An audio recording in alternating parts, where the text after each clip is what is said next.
Good evening. Good evening. My name is Duane, and I thank you for inviting me to join you in this celebration of hope and life on this lovely, lovely evening. Wow. I stand before you amazed, really amazed. 3 years ago, I never would have thought that I'd have the heart to speak before such a large audience, let alone a much, much smaller one. I've undoubtedly taken the plunge this evening, the shaky legs and all. There's no turning back now. I'm here. But if I pause and really think about it, this shouldn't come as a surprise. There have been countless moments throughout my life, most notably during my long and rocky history with Hodgkin's lymphoma, when I've leaped into situations that have lacked security and comfort that oftentimes we so desperately seek. It was January 2007 when I first arrived at Sloan Kettering. Just a few weeks earlier at another hospital, my family and I received the grim, unexpected news it had returned. I had relapsed twice at this time. We came to Sloan Kettering desperately seeking for answers. This go around, the recommended treatment was yet another transplant, this time an allogeneic stem cell transplant. Unlike the first one, back in 2005, after 2 years of remission, after having treatment, this time around I would receive not my own stem cells, but the stem cells of another. The rejuvenation of my immune system depended on a complete and still to this day unknown stranger. My miraculous medical team of doctors, led by Dr. Castro and nurses here at Sloan Kettering, did their absolute best to ensure that this potential donor match was going to be the one. But of course, there were no assurances. The only variable I could control, that really any of us can control, is the degree of openness, hope, and courage that we bring to each experience. The chance of complete remission stood at less than 50% from this very risky treatment, not to mention the frightening list of possible short and long-term complications that could arise. For myself and all those intimately involved, my parents, sister, and close friends, the moment was tight with tension.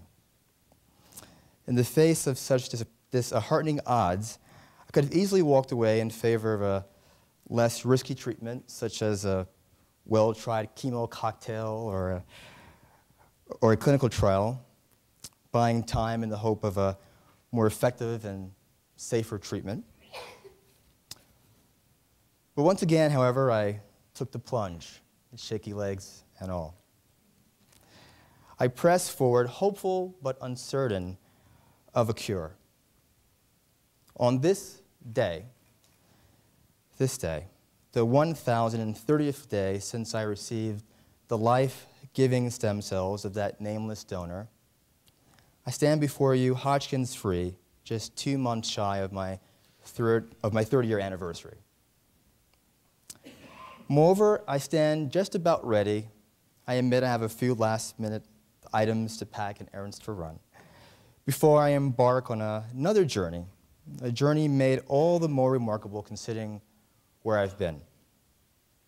On Friday, this coming Friday, I'll fly to San Francisco for the very first time before boarding a 90,000-ton freighter a few days later bound for South Korea. Traversing the vast North Pacific for close to 2 weeks before arriving in Busan, South Korea's principal port city and one of the world's great dynamic entrepôts. I'll continue on through China and then Vietnam before returning home, this time by air. Shaky legs and all, I'm about to immerse myself in a hodgepodge of different cultures and languages over about 10 weeks. 1 year ago, around this very time, or this very moment, I was preparing a similarly grand trip, although there was no freighter involved, through the Rockies and Pacific Northwest. 6 years occupied by the seesaw-like travails of cancer had passed since I had spent 12 unforgettable months studying and traveling throughout the Mediterranean and Middle East after college. I was fortunate after college to get this grant that gave me the unique opportunity to explore the Islamic civilization in the southern part of the Mediterranean, Sicily and Malta and Spain, and then conversely looking at the rich classical heritage in Egypt and Tunisia and Syria. So ever since that indelible year abroad, I'd been itching to return to the road.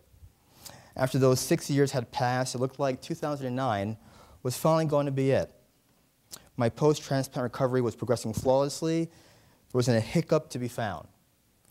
However, just days before I was about to head west, I developed GVHD, or graft versus host disease, a very common complication following androgenetic stem cell transplantation. This disheartening and unexpected development scuttled this long-held dream of going out west. But the stubborn yearning of mine to travel, to be out there, to get a little dirty, to be in unexpected and sometimes challenging places remain undeterred. And so here I am, 1 year later, thanks to the amazing physicians and staff of this fine institution, healthy, hopeful, and ready to hit the road once again, shaky legs and all. In the face of life's inevitable challenges, keep dreaming, keep pressing forward, and keep inspiring. Thank you and good night.